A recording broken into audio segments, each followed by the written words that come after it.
will start to increase incrementally, and you'll see that from all contractors. These prices are guaranteed even for what we would be doing in 2022?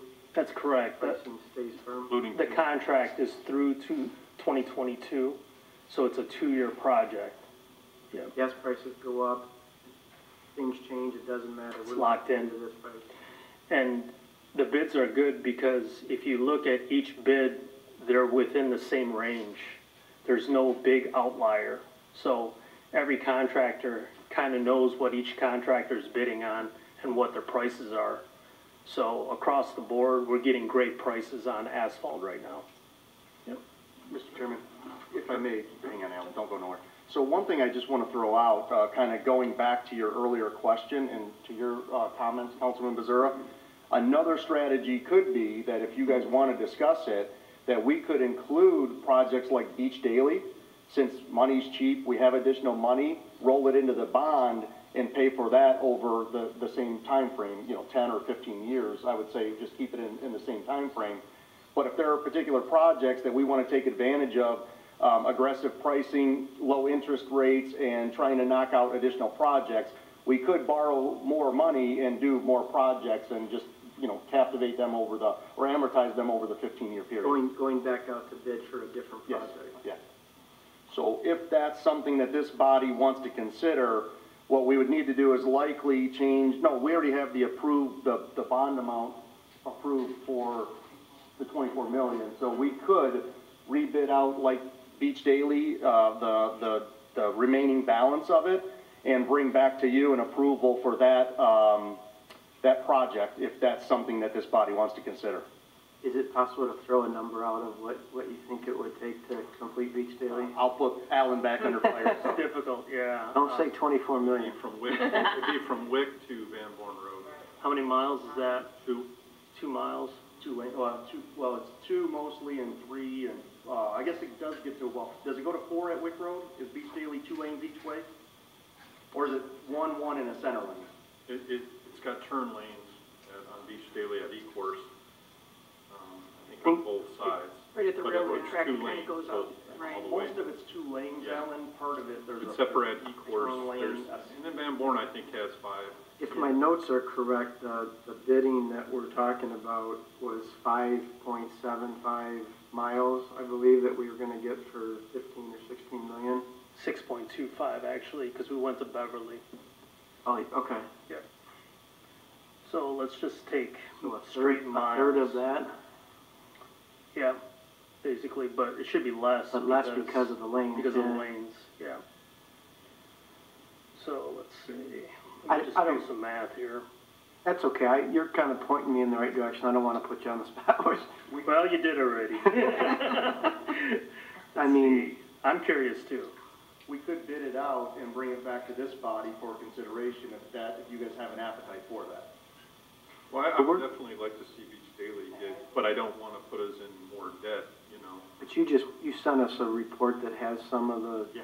Why don't we take a look at that Yeah, and no, we can always absolutely. talk about it. Look at anything. See what else is scheduled and whether or not we'd entertain expediting it because of low financing right now. I'd say about 4 mil to 4.5 mil as an estimate, just based on miles and kind of backing off the lanes. It was like 4.8, so I would say about 4 mil is a pretty ballpark. Well, I mean, we can look at what we're gonna pay for 17, and then if he's saying 4, we could do the math on that. My comments earlier were that we opened up, if this was to get approved, we went from, having the 1.2 to 1.9 to 2.8 in discretionary funding, so theoretically, smaller projects could be done without any additional financing. If we wanted to hit something big like Beach Daily, then we'd be taking, $4 million, and Jason could help us do the math on the bond pricing. What was it that MDOT did on the Beach Daily? Did they just do it? They did the E-Course portion of it. Because I know there was a delay in something because of MDOT getting the wrong company, and do you remember that? I mean, the last project that we did, That was Beach Daily, wasn't it? MDOT with the beach, wasn't it Beach Yeah. Daily?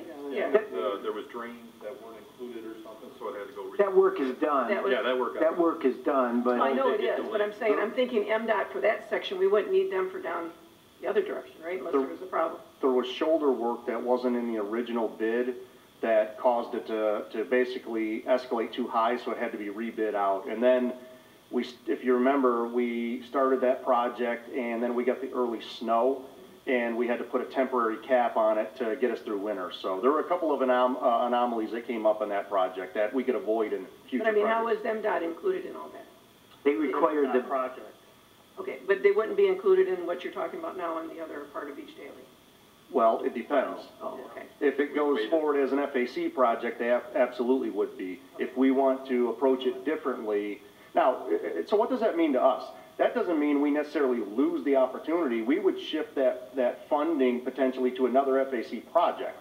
So it wouldn't go away. So I don't want to, give you guys the idea that we would lose something, because technically we wouldn't. It would just be that we wouldn't allocate the FAC monies to that project. We would shift it to something else. And there's a lot of still, county roads in the city that need it, and, E-course is slated for some improvement this So year. by expediting Beach Daily, it wouldn't be in conjunction with the county or MDOT, but we could do that somewhere else. Correct. Oh, okay. Yeah, it's definitely something I would like to take a look at. Just a question. Sure. So basically on the bond issue, do we remember basically what the bond was gonna cost us at the original price we were gonna bond? Jason, do you remember that off? What I'm just trying to find out. With what they originally. Yeah, thought what it was. the original was, and if we did stick with let's say a bond of 16 million, 17 million, whatever it may be, what would be close to the difference in payments? Through the chair to Councilman Ramik's question. So the original about $24 million bond issuance, I believe the annual debt service was approximately $1.8 million. With the new bond issuance amount coming down about $9 million, that amount equates to about $1.2 million. So about $600,000 savings between the two annual debt service payments. Now, if we did add some back, again, it's bond pricing is a very unique structure. It's not like a regular loan where you can just plug in interest and terms to get to an amount. So we would have to ask the financial advisor to give us some updated numbers, which they could turn around pretty quickly, because it's all based on current market rates for bonds. But like I said, though, that's basically going down $9 million. You save about $600,000 in debt service payments. So you can do a high level and get to, okay, that's if you're going to add $4 million back, then you can add back another $200,000, $300,000 in debt payments on a high level area. It'd be about halfway, about 1.5. Yeah, about half of that bond payment, just because of that extra money. But we can definitely get some updated quotes from the financial advisor on that for sure. So Yeah, I see opportunity here. I just want to say my biggest concern is with everything that goes on, we don't want to unfortunately trip and fall and catch ourselves a couple of years from now or a year from now and things don't go right. That all of a sudden we're trying to find rob from Peter to pay Paul, the old story. So that's what I was wondering. When I saw the numbers, I said that's a great cut. But then again, if we use that additional monies, what will be the pricing? Like I said, the yearly pricing to do that with everything the way it's going on. And you do the numbers, and if you feel in your opinion that we're okay, that we can run at that rate, unless something really unfortunate happens, and you never know. But that was my concern, the spending at this time. That's all. is it realistic to, I'll use the word major, to have two major projects like that going on at the same time in the city, and then still, want to do the discretionary projects that are going to get done on a regular basis anyways? Let's say the money piece of it works out. Is capacity really possible?